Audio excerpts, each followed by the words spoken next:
1965 का साल दक्षिण एशिया के इतिहास का एक ऐसा दौर जब इंडिया और पाकिस्तान के बीच तनाव धीरे धीरे एक बड़े युद्ध में बदल चुका था। सीमाओं पर गोलियों की आवाज गूंज रही थी, टैंक मैदानों में आगे बढ़ रहे थे और आसमान में लड़ाकू विमानों की गरज हर पल सुनाई देती थी। यही वो समय था जब भारतीय वायुसेना के एक बहादुर पायलट दारा फिरोज चिनॉय एक बेहद खतरनाक मिशन पर उड़ान भर रहे थे। ये मिशन सिर्फ एक सामान्य उड़ान नहीं था, बल्कि दुश्मन की गतिविधियों पर नजर रखने और जरूरत पड़ने पर जवाबी कार्रवाई करने का मिशन था। उस सुबह आसमान साफ था, लेकिन युद्ध के माहौल में हर पल खतरा मंडरा रहा था। चिनॉय अपने फाइटर जेट में तेजी से दुश्मन के इलाके के ऊपर से गुजर रहे थे और रेडियो पर लगातार निर्देश सुन रहे थे। तभी अचानक नीचे से एंटी एयरक्राफ्ट गनों की तेज फायरिंग शुरू हो गई। कुछ ही सेकंड में आसमान गोलियों की चमक से भर गया। चिनॉय अपने विमान को बचाने की पूरी कोशिश कर रहे थे। तेज मोड़ घेते, ऊंचाई बदलते, दुश्मन की फायरिंग से बचने के लिए लगातार दिशा बदलते, लेकिन तभी एक जोरदार धमाका हुआ और उनका विमान बुरी तरह हिल गया। कॉकपिट में अलार्म बजने लगे, इंजन से धुआं निकल रहा था और कंट्रोल धीरे धीरे जवाब दे रहे थे। उस पल चिनॉय समझ चुके थे कि अब विमान को बचाना नामुमकिन है।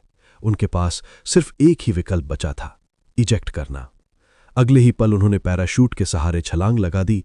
कुछ सेकंड बाद वे हवा में झूलते हुए नीचे उतर रहे थे।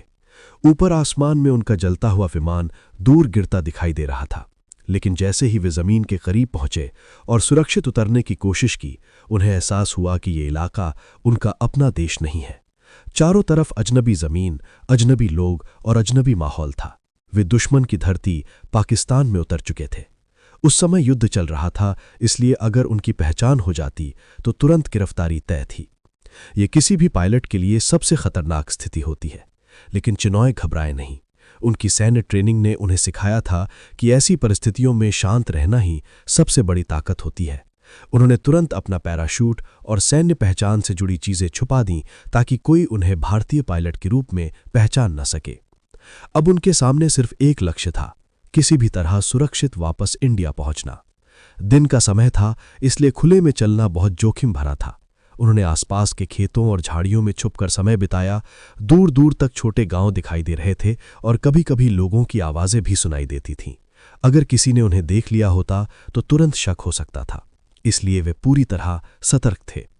जैसे ही शाम ढलने लगी और अंधेरा फैलने लगा, चिनॉय धीरे धीरे सीमा की दिशा में चलने लगे। उन्हें रास्ते का सही अंदाजा नहीं था, लेकिन सूरज की दिशा, जमीन के निशान और अपनी सैन्य ट्रेनिंग के सहारे वे अनुमान लगा रहे थे कि भारत की सीमा किस तरफ होगी।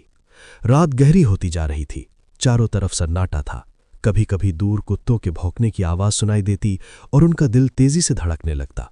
अगर गांव के लोग उन्हें देख लेते तो तुरंत पकड़ लिया जाता, इसलिए वे खेतों के बीच से झुककर चलते, कभी कभी रेंगते हुए आगे बढ़ते और कई बार लंबे समय तक झाड़ियों में छुपकर इंतजार करते कि रास्ता पूरी तरह साफ हो जाए। धीरे धीरे भूख और प्यास उन्हें कमजोर करने लगी। उनके पास न खाना था न पानी, लेकिन रुकना मतलब पकड़े जाना था, इसलिए वे लगातार आगे बढ़ते रहे। कई बार ऐसा लगा कि शायद वे गलत दिशा में जा रहे हैं, लेकिन फिर वे खुद को याद दिलाते कि अगर हिम्मत हार गए तो शायद कभी घर नहीं लौट पाएंगे। लगभग पूरे दिन और रात का सफर तय करने के बाद उनका शरीर थक कर जवाब देने लगा था। पैरों में दर्द था, आंखों में नींद और मन में अनगिनत सवाल। क्या वे सही रास्ते पर हैं? क्या वे कभी अपने देश पहुंच पाएंगे?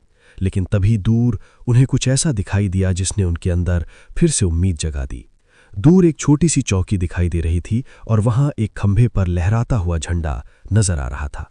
पहले तो उन्हें यकीन नहीं हुआ, लेकिन जब वे थोड़ा और करीब पहुंचे तो साफ दिखाई देने लगा। वो तिरंगा था, इंडिया का तिरंगा। उस पल उनकी सारी थकान जैसे गायब हो गई। उन्होंने अपनी बची हुई सारी ताकत जुटाई और तेजी से उस दिशा में बढ़ने लगे। कुछ ही देर में वहां तैनात भारतीय सैनिकों ने उन्हें देखा और तुरंत सतर्क हो गए।